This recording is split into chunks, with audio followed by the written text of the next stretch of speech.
I'll Always Love My Mama by Dominique Wilkins. Chapter 1. Audrey Fitzgerald had two sons, Eric and Robert. They were a year apart, but to Audrey they were twins. The only time she separated them was if their interests and hobbies took them in different directions. Her husband, Thomas, lived with them, but was non existent as far as they were concerned. He only came alive for his family and friends. At home, he simply worked, then came home to man the TV.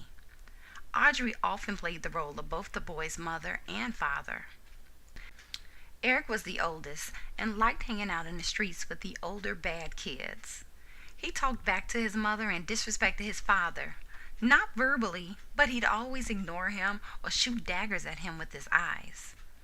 His father never said anything to him in response because he said that he couldn't. If he touched him, Child Protective Services would lock him up so fast that he decided it was in his best interest to wait it out. Thomas figured that Eric would be in jail soon enough. Do not withhold discipline from a child.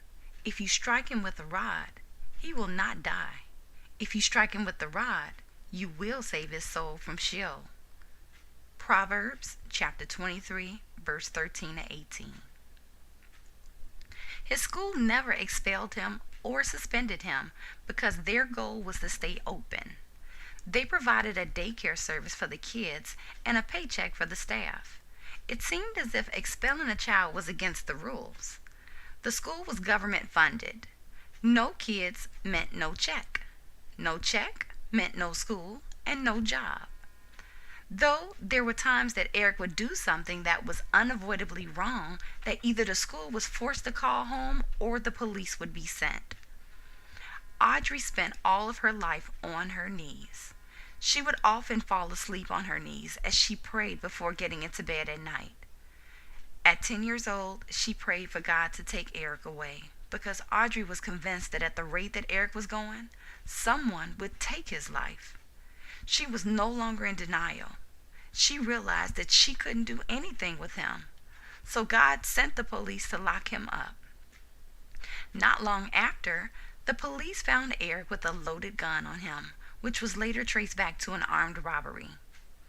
Audrey decided that no matter what, she would never stop praying and visiting him in the juvenile corrections facilities.